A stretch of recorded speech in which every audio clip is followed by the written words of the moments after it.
History of the atom. Greek philosophers like Democritus knew that if a stone was divided in half, the two halves would have essentially the same properties as the whole.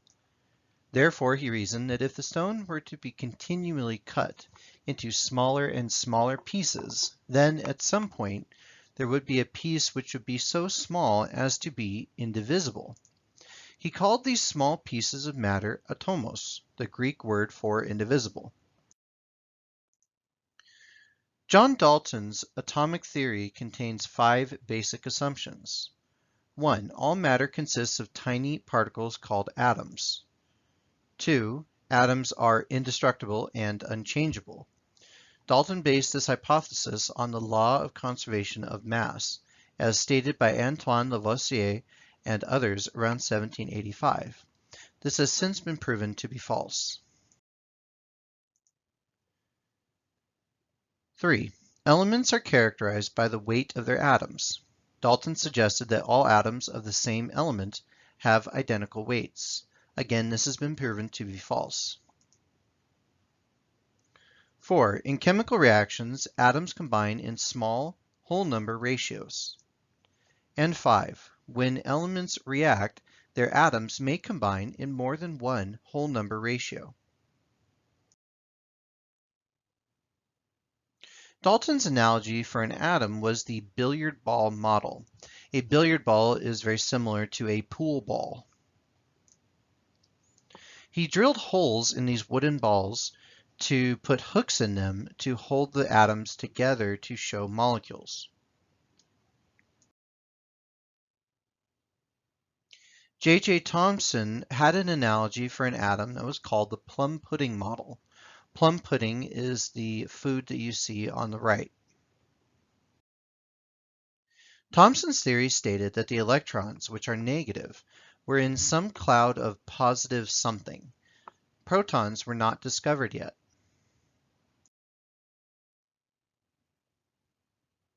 Ernest Rutherford, who was J.J. Thomson's student, created a famous gold foil experiment, which emitted radiation at a piece of gold. If Thomson was correct, then the alpha particles should have gone straight through the foil. The particles ended up going all directions, which means they hit something in the center. He called the area in the center the nucleus. He called the area around the nucleus where the electrons were located the electron cloud. We still use this term today. Rutherford named the proton and the neutron, which were both found in the nucleus of atoms. Niels Bohr found that electrons can be found in specific locations around the nucleus. He coined the term shell. Each shell can hold a certain number of electrons. Shell 1 holds 2, shell 2 holds 8, and shell 3 holds 18. There are different types of atoms.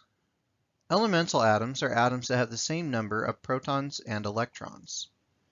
Ions are atoms that do not have the same number of protons and electrons.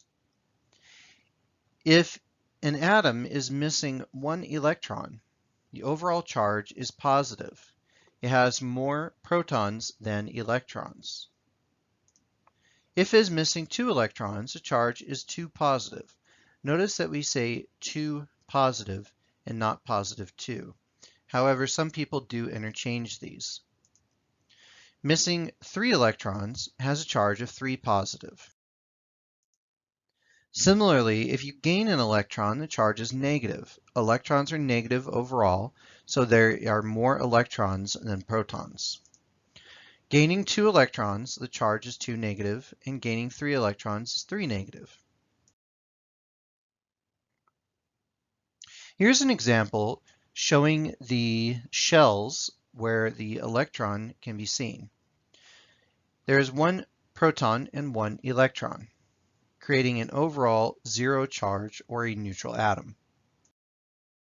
By removing the 1 electron, the proton stays, and now we have an overall positive 1 charge. If you add a second electron, you now have an overall -1 charge.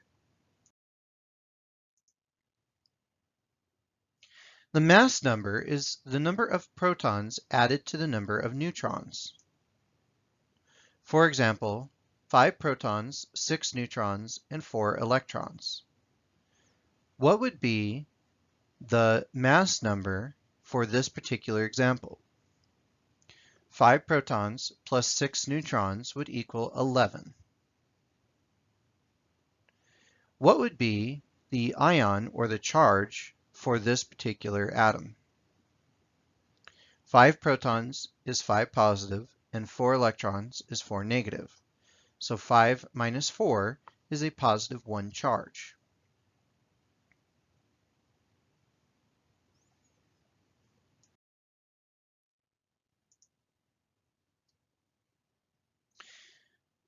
Bohr called the areas around the nucleus shells. Each shell contains a certain number of electrons. Again, shell 1 holds 2, shell 2 holds 8, and shell 3 holds 18. There are more shells, but this is all we will memorize. The valence shell is the last shell that has electrons in an atom. Valence means last. The valence electrons are the number of electrons in the valence shell.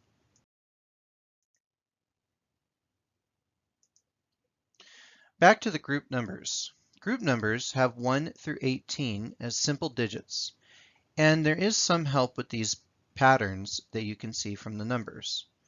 But the Roman numerals, the A and B groups, helps with patterns much more. The A groups are the regular groups, and the B groups are the transition metals. Bohr's experiment focused on the hydrogen atom. What he did was he took hydrogen gas and put it in a glass tube. Then he attached metal to the ends and created essentially a light bulb. Once you add electricity to this hydrogen light bulb, you get a certain color. Then you take a prism and you look through that prism and you can see the separation of the colors. The 3 colors that hydrogen produces is red, blue-green, and violet. But hydrogen only tends to have 1 electron. So how is it that there are 3 colors? Bohr states that the electron, by adding energy to that electron, jumps up to another shell. So originally it was in shell 1 and goes up to shell 2. Once it relaxes, the amount of energy it releases is equal to the wavelength or the color red. If that electron gets enough energy to jump up to another one, let's say n equals 3 or n equals 4, you can create different colors. Because this is so fast, all the colors end up merging together, so we need a prism to separate them.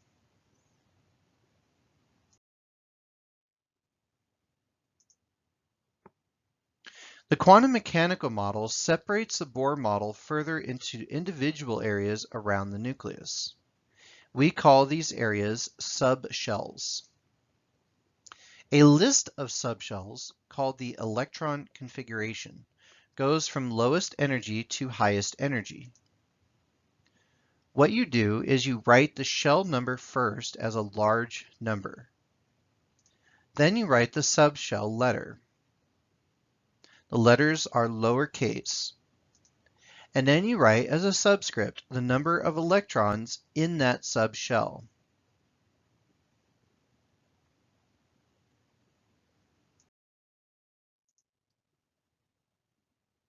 In each of the subshell, there are a maximum number of electrons. S is 2. Again, you can have a maximum of 2, so you can have 1 or 2 electrons. P is 6, so you can have 1, 2, 3, 4, 5, or 6 electrons in a P subshell. And D goes up to 10. There are more subshells than this, but we will not learn more than that. You need to be able to write the full electron configuration for any atom up to krypton. We're going to do the electron configuration for krypton now. What you need are the number of electrons that an element krypton has. So you find the atomic number.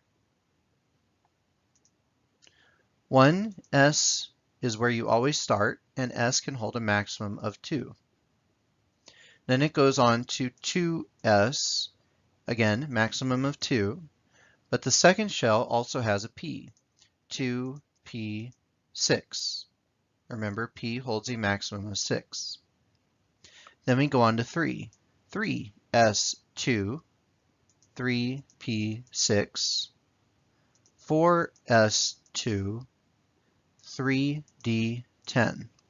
Now notice that the first shell only has one subshell. The second shell has 2 subshells. The third subshell does have 3 subshells.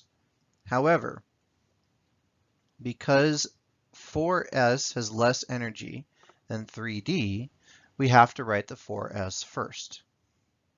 The 4s2 goes back to 4p6. 4p6 is where krypton's electrons end.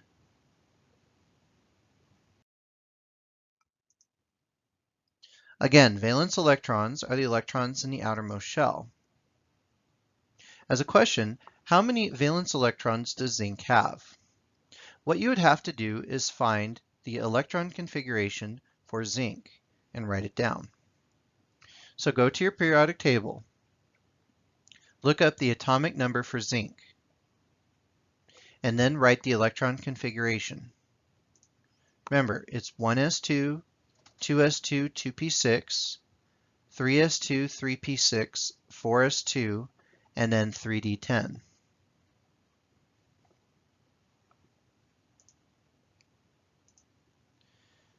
Since the number 4 is the biggest shell number, the answer ends up being 2. Some people believe that the 3d, because it's written last, is part of the valence electrons, and that's just not true. It's only about the biggest shell number is the outside shell or circle.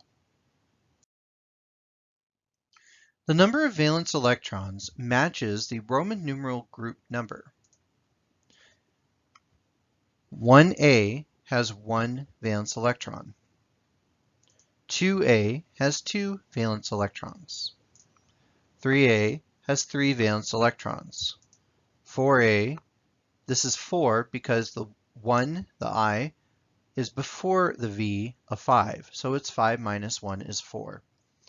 4a has 4, 5a has 5, 6a has 6, again that is 5 plus 1 is 6, 7a is 7, and 8a is 8, except for helium. Helium can only hold 2 electrons maximum because it is in the first shell.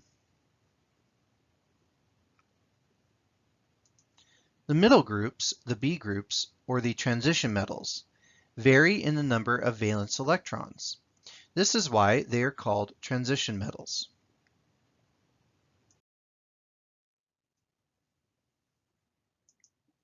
The octet rule states that the number of electrons needed to fill the valence shell is usually 8.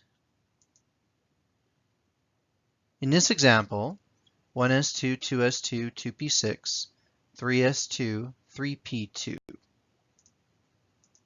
The 2 plus 6 from the 2s2 and 2p6 equals 8. Here's an example question. How many electrons does oxygen need to fill the octet? You can do this one of 2 ways. You can look at the group number that oxygen is in, which is 6a, which means oxygen has 6 valence electrons. Or you can determine the electron configuration for oxygen. 2 plus 4 equals 6.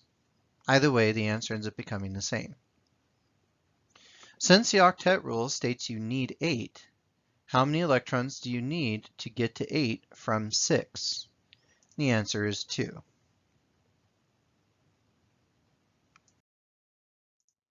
Here's another question.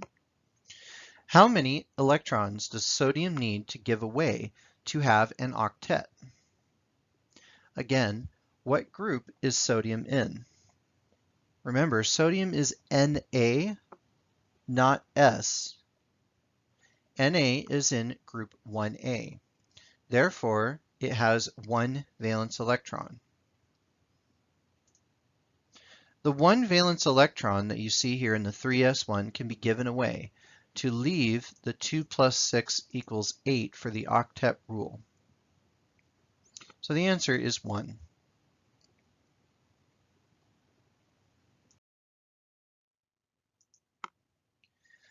Ionic compounds are where there are 2 or more atoms, where a metal loses electrons and gives them to the nonmetal.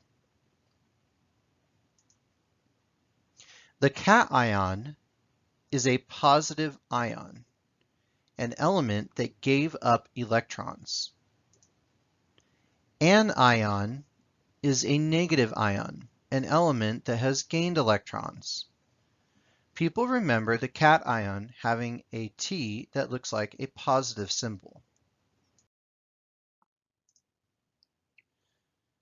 Here's how this would look. Sodium element would give its 1 electron to the chlorine element. In order to fill the octet rule for chlorine and to make the octet for sodium. The sodium becomes a positive cation and the chlorine becomes a negative anion. Looking at this using symbols, sodium is Na, chlorine is Cl, sodium is Na positive as a cation, and chlorine becomes Cl negative as an anion.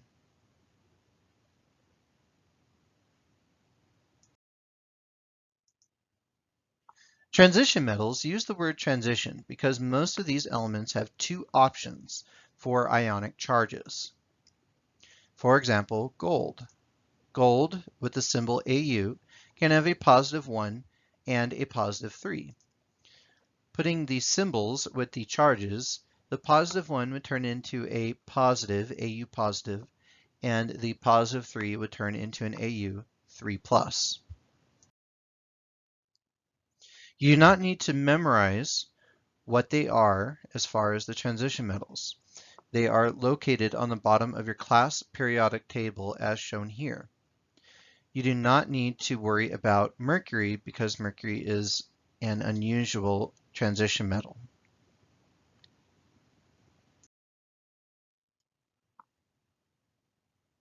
When you create the formula for an ionic compound, the overall charge must be 0. Since, in this example, magnesium is 2+ and oxygen is 2-, by adding these 2 numbers together, you end up with a total charge of 0.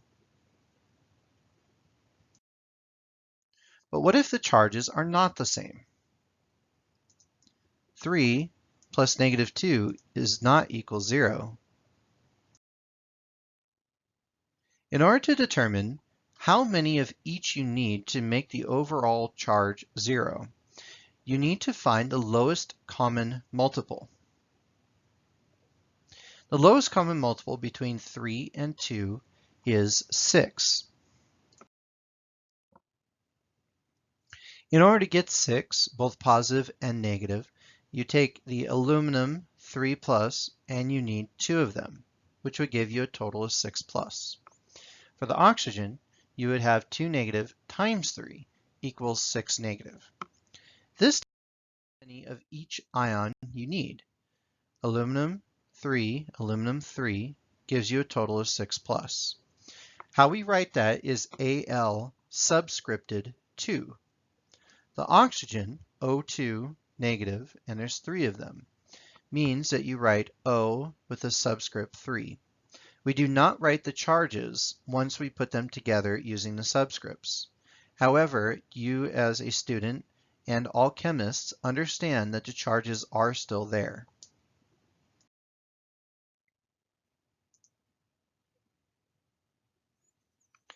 In order to name ionic compounds, you need to know the name of the cation and it depends on which one it is. If the cation is in group A, you name it like the element. For example, Na positive would just be sodium.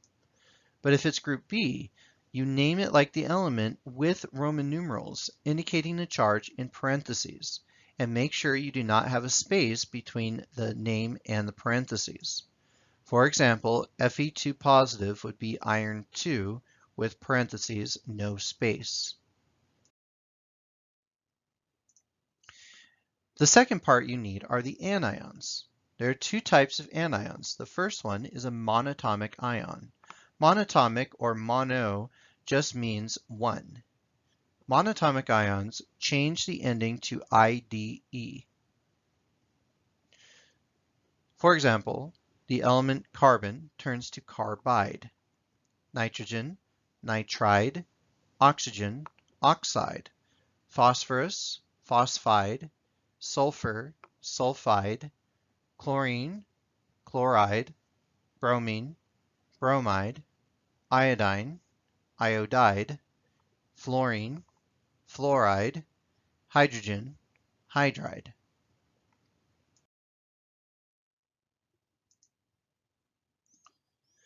The second type of anion are polyatomic ions, and you will need to memorize these. Only memorize the names and formulas, not the pictures. For ones with ATE and ITE on the end, like nitrate and nitrite, memorize the formula with ATE, and then the ITE is one less oxygen. Here are the pictures, names, and formulas for each of the polyatomic ions you need to know. Again, you do not need to memorize the picture. You just need to be able to memorize the name and the formula.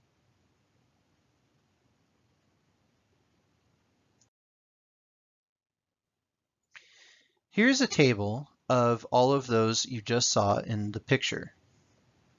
Ammonium NH4 positive is the only positive or cation polyatomic that is in this list. Ammonium is NH4 positive. You must also memorize the charges and the number of each of the atoms. Acetate. Acetate is C2H3O2 negative. Please note that acetate does not have acetite. Carbonate is CO3 2 negative. Again, there is no carbonite. Hydrogen carbonate or bicarbonate. By adding one hydrogen, which is hydrogen positive, onto the carbonate or any polyatomic, you make the negative charge go up by 1 if you're looking at a number chart. So 2 negative becomes -1.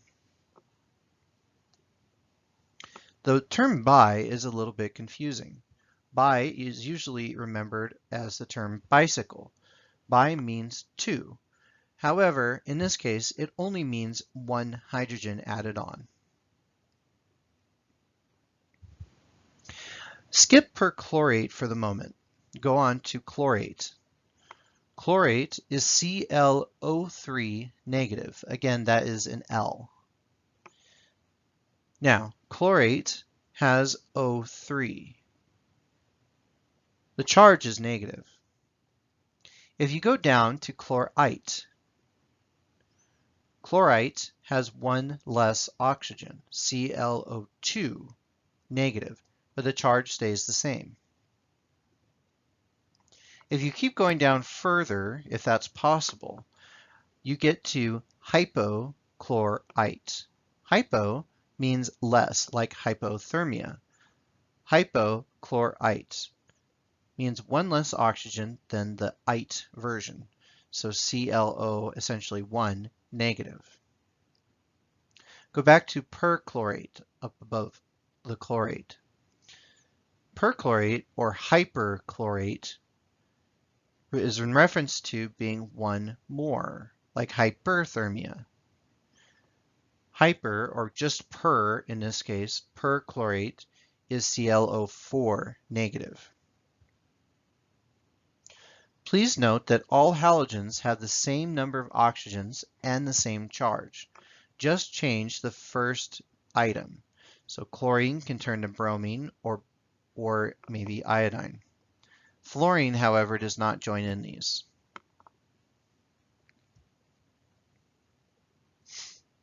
Chromate and dichromate. There is no ITE, however, these ones do double up. Chromate has CrO4 2 negative, whereas dichromate is Cr2O7. So this is just like two chromates put together minus one of the oxygens. Cyanide. Cyanide is Cn negative. Hydroxide, OH negative. We will be seeing hydroxide a lot in this course. Nitrate, NO3 negative. Nitrite, NO2 negative.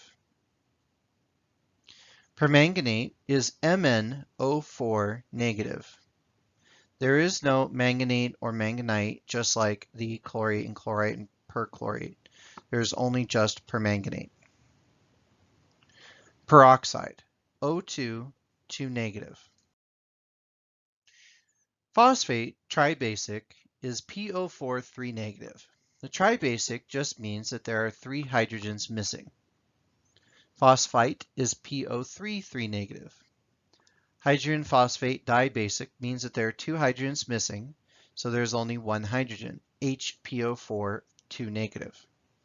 Hydrogen phosphate is monobasic, H2PO4 negative. Sulfate is SO4 2 negative. Sulfite is SO3 2 negative.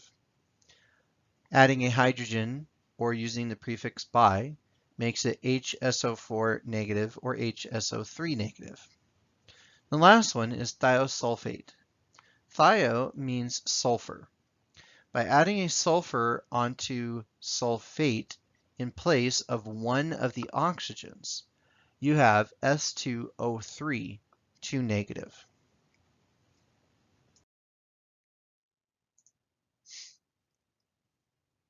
For the ionic charges, as a reminder, valence electrons are the number of electrons in the outer shell.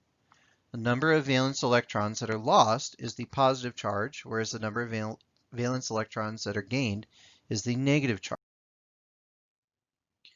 If you recall, the valence electrons on the periodic table correlate with the Roman numerals. 1a is 1, 2a is 2, etc. The number of valence electrons also correlates to the ionic charges on the periodic table. Group 1a has a positive 1 charge. Group 2a is a 2 positive or positive 2. Group 3a is positive 3. Again, this is only for aluminum and gallium. Skip 4a because it's right in the middle of the octet rule. Each one of these so far can give up 1, 2, or 3 valence electrons. After that, it is easier to take on 3, take on 2, or take on 1 valence electron to fill the octet rule. Group 8a does not take on any electrons, therefore it has a 0 charge. The only unusual transition metals that do not actually have a transition are silver, zinc, and cadmium. Silver has a +1 charge always, and zinc and cadmium have a 2 positive charge always. You must memorize these, but it is easy because these are in group 1b and 2b.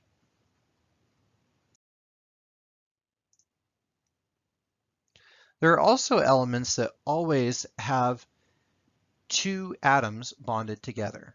Hydrogen is H2, nitrogen, oxygen, fluorine, chlorine, bromine, and iodine.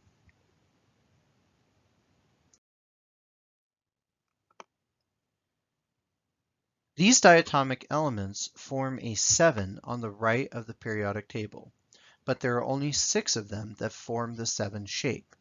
The 7th one is hydrogen on the far left. The diatomic elements can also be remembered using a mnemonic. Have no fear of ice-cold beer. When you do ionic formulas and names, you must be able to write the ionic formula from the name and vice versa. Formula from name. Example, iron 2 sulfate. Iron 2 is Fe. The 2 tells us the charge is 2 plus.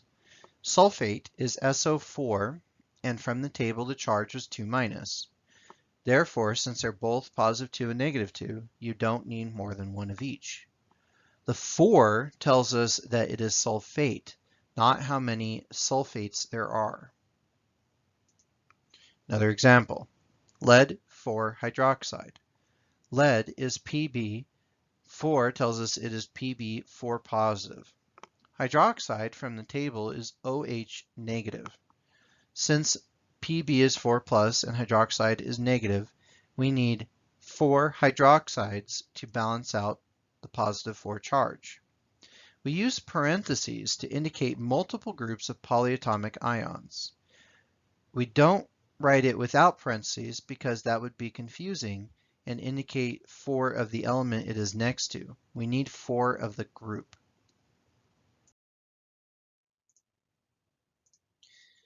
Now, name from formula.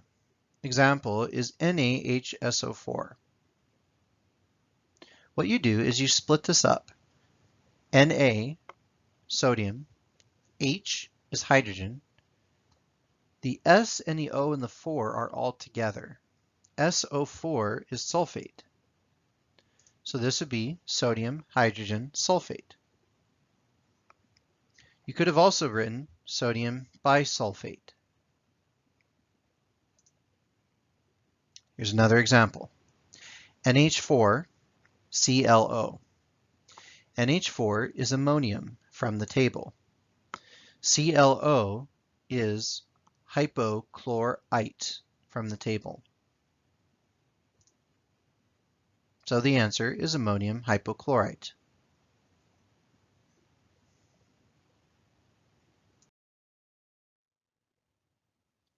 Here's an easy way to figure out what the formula is going to be. Aluminum has 3 positive and oxygen has 2 negative. If you recall from the previous example that we did, the answer was Al2O3. Notice that they're the same numbers, just switched. In English, we call this criss-cross, and so we call this a criss-cross rule. It is a rule of thumb, which is a saying that means it is not always true, but it is a good thing to use most of the time. The criss-cross rule does not work, and you have to simplify it. If you have something like Pb2 positive and O2 negative, the criss-cross rule says you should take the 2 and put them as a crisscross, down below as the subscripts. However, that's not the case because you only need one of each. So you have to simplify just like a normal fraction. Pb2 and O2 have a ratio of 2 to 2, which is the same as 1 to 1. Here's another example. Tin 4 and oxygen. 4 and 2 crisscross to 2 and 4. Again, do not bring the positive or negative with it. You don't need those. The 2 and 4 have a ratio of 1 to 2.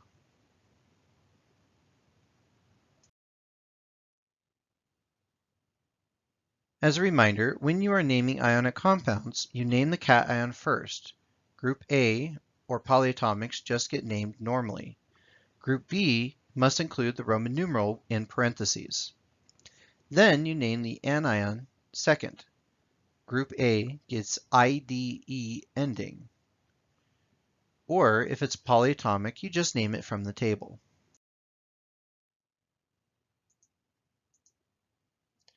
Here's some more examples. NaCl. The red on the left is calling out the cation, and the Cl in blue is calling out the anion, which is the second name. Na is sodium, Cl is chloride because it is an anion.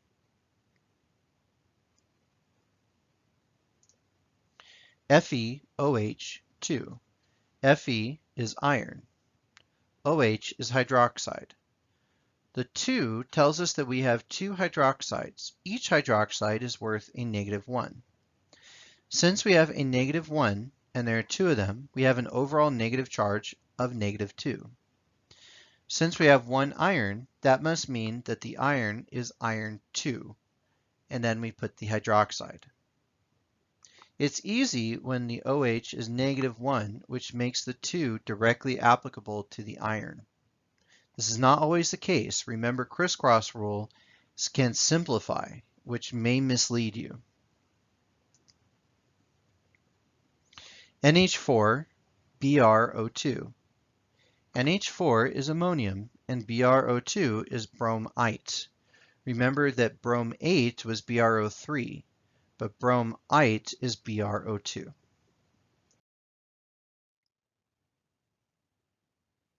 We're going to learn the trends of the periodic table. The atomic radius is the radius, or half of the diameter of an atom. The edge of the atom is the last shell, and the middle is the nucleus. What do scientists do to measure the atomic radii? They often use a technique called X-ray diffraction.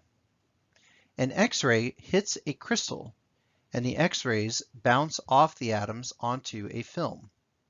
Scientists calculate backwards from this picture to determine the distances. The atomic radius of each element increases going down the periodic table. The reason for this is each period increases in shell number. Period 1 has the first shell, period 2 has the first and second shell, and so on. The atomic radius of each element increases going left on the periodic table. The reason for this is that each element has fewer protons and electrons, reducing the magnetic attraction.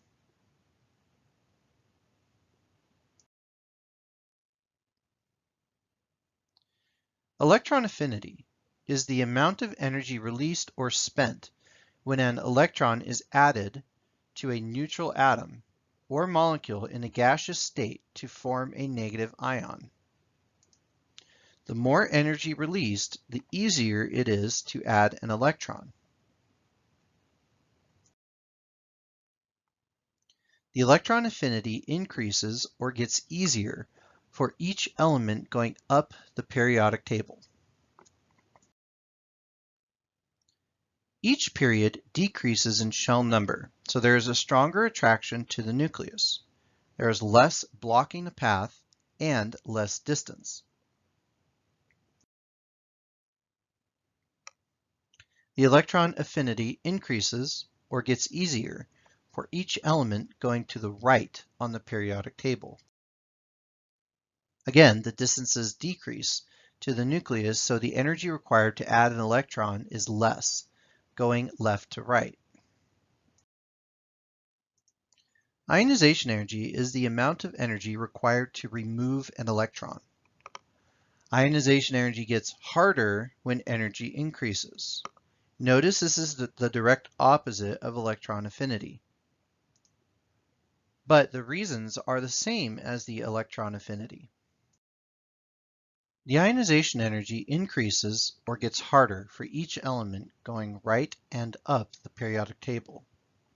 Notice this is the same as electron affinity, but for opposite reasons.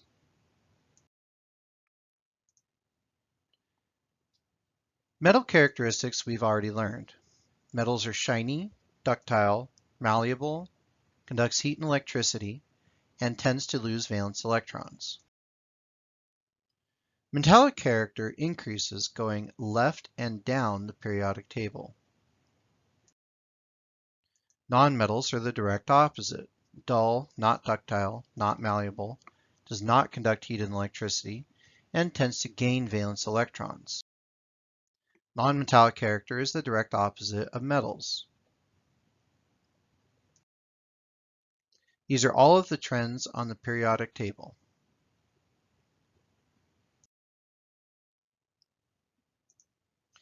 Molecular compound naming. Previously we learned about ionic compound naming. Ionic compounds are metals, cations, and nonmetals, anions, including polyatomic ions together. For short, we tend to say ionic compounds are metals and nonmetals. Molecular compounds are always nonmetals and nonmetals. The first element is named like it is on the periodic table, and the second is named just like ionic compounds, IDE. You also have to include the number of each atom using Greek number prefixes. Mon is 1, originally mono, but we dropped the ending letter. Mon is only used for the second atom. Di is 2, tri is 3, teter, or originally tetra, is 4, pent is 5, hex is 6, hept is 7, oct is 8, non is 9, and dec is 10. Here are some examples. N2O, di-nitrogen monoxide. CO, carbon monoxide. CO2, carbon dioxide. N2O5, dinitrogen pentoxide. H2O, dihydrogen monoxide. Wait, H2O is water, right? Common names are names that are used in place of the chemical name. For example, water is dihydrogen monoxide. NH3, nitrogen trihydride, is commonly named ammonia.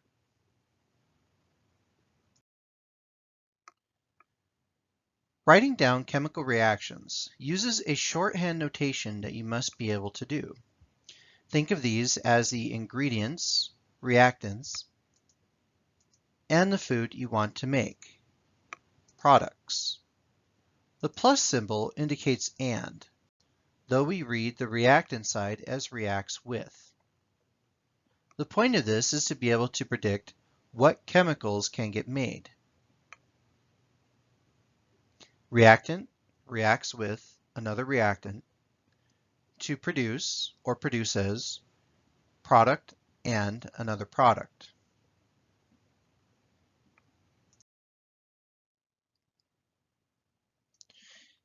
Here's our first example. Combination reactions. One example of a combination reaction is combining hydrogen and oxygen. Both are diatomic elements, so we have to put a subscript 2, which produces water. Another thing to learn is the term coefficient.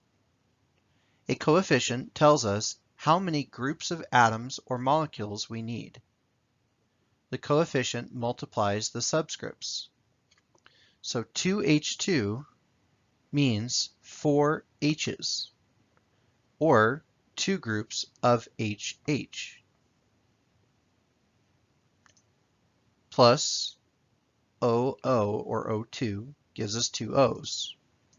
And on the product side, 2 H2O's is 2 sets of HOH. You'll learn about HOH later in this course, but it is very important. 2 sets of HOH produces 4 H's and 2 O's. How do you figure out the coefficient? The method is called balancing the chemical reaction, or just balancing for short. The first step you should do in the beginning is to separate the atoms. It will help you to count the atoms. Then you need to count the number of atoms on each side of the arrow. The H2 is the same as HH, which are 2 H's. The same with O's. The water, H2O, is HOH. Water has 2 H's and 1 O. You should see that the O's are not the same number. You have to make them the same number.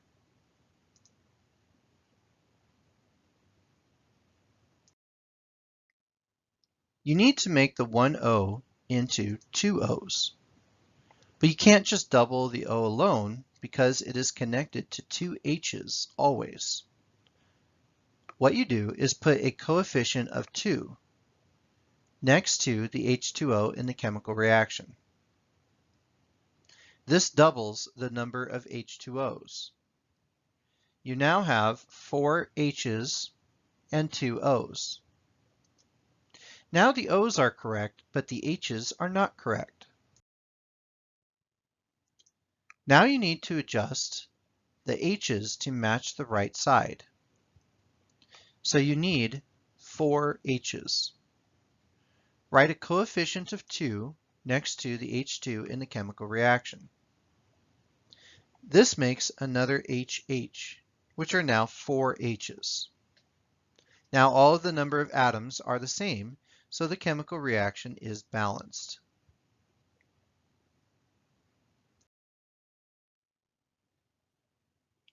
The second type of reaction is the opposite of combination, decomposition reactions. It is the splitting of molecules. However, this takes a lot of energy or electricity. In this example, ammonia, NH3, decomposes into nitrogen and hydrogen. The balanced chemical reaction has 2 ammonia molecules, which are 2 N's and 6 H's. This produces 1 nitrogen molecule. Notice that nitrogen is a diatomic molecule as discussed previously, which is why there are 2. The hydrogen is also diatomic. By having 3 H2s, this makes 6 H's total.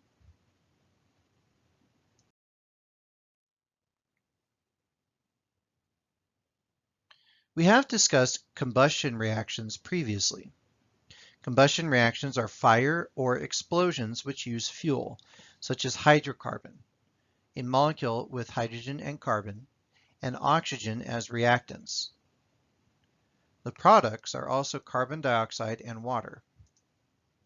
Just for your knowledge, if there is not enough oxygen in the air, then combustion reactions produce carbon monoxide and water, which is lethal. In order to balance combustion reactions, start with balancing the C by adding a coefficient to the CO2. In this example, both C's are the same amount, so no coefficient is needed. Then balance the right side's H by adding a coefficient to the H2O. Since the left has 4 and the right has 2, what do we multiply by for 2 to equal 4? 2.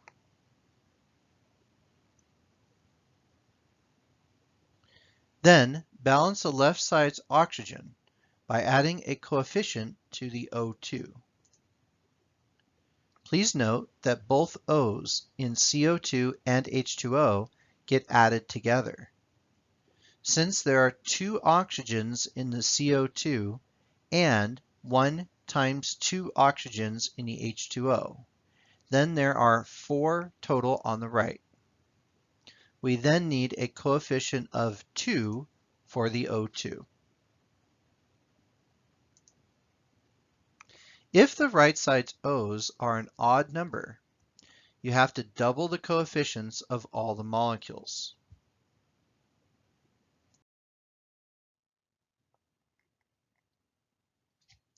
The last reaction types are single replacement, which is where a compound reacts with an element to produce a new compound and a new element. Double replacement, where 2 compounds produce 2 new compounds. And neutralization reactions, where an acid and a base produce salt, which is any ionic compound, not just sodium chloride, and water. Again, a neutralization reaction is where you have an acid and a base as reactants, which produces salt, any ionic compound, and water.